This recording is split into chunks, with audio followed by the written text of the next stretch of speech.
दोस्तों, अंतर्राष्ट्रीय स्तर पर पसंद की जाने वाली फिल्में भारतीय फिल्मों से बेहद अलग है। भारत में जहां बड़ी संख्या में कॉलेज के प्रेमी और प्रेमिका के जीवन को लेकर ही फिल्में बनाई जाती रही हैं, वहीं इस तरह की फिल्में विदेशों में अधिक पसंद नहीं की जाती।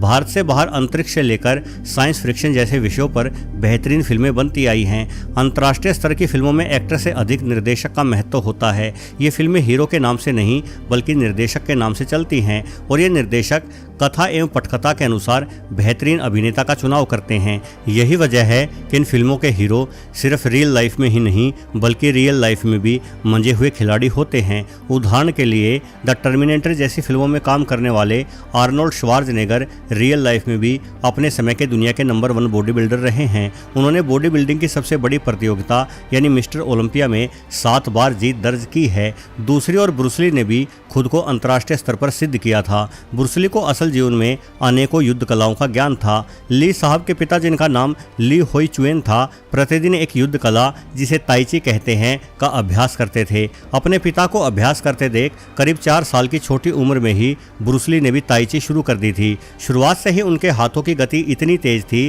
कि उनके द्वारा किए गए वार उनके पिता भी नहीं रोक पाते थे। ब्रूस ली के पिता जान गए कि उनके बेटे में अद्भुत प्रतिभा है, इसलिए ली के पिता ने उन्हें मार्शल आर्ट ट्रेनिंग देना शुरू कर दिया। जब ली युवा हुए तो उन्होंने विंग चुन नामक एक अन्य युद्ध शैली सीखना शुरू किया।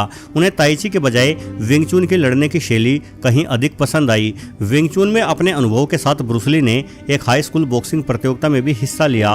उन्हें बॉक्सिंग का कोई अभ्यास नहीं था, परंतु अपने हाथों की तेज गति के कारण ली के वार प्रतिद्वंदियों द्वारा संभाले जाने मुश्किल थे।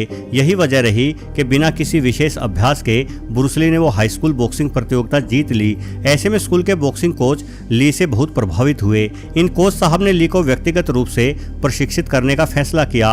कुछ ऐसा ही कारनामा कराटे के मामले में भी हुआ। वर्ष 1960 में ब्रूस ली अपने कुछ दोस्तों के साथ एक कराटे अभ्यास स्तर में शामिल हुए। ली कराटे की तकनीकों से परिचित नहीं थे, लेकिन कहा जाता है कि इसके बावजूद भी उन्होंने उन लड़कों को कराटे में मात दे दी जो सालों से इसका अभ्यास कर रहे थे।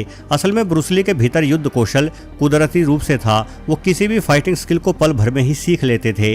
उनके हाथों की तेजी कम अनुभव के बावजूद भी उनके विरोधी पर हावी पड़ती। ये कहा जाता है कि जब ब्रूस ली ने फिल्मों में अभिनय शुरू किया तो उनके लड़ाई के दृश्यों को स्लो मोशन करके चलाना पड़ता था, क्योंकि ली के हाथ इतनी तेजी से घूमते थे कि साधारण गति से दृश्य प्ले करने पर उनके हाथों की मूवमेंट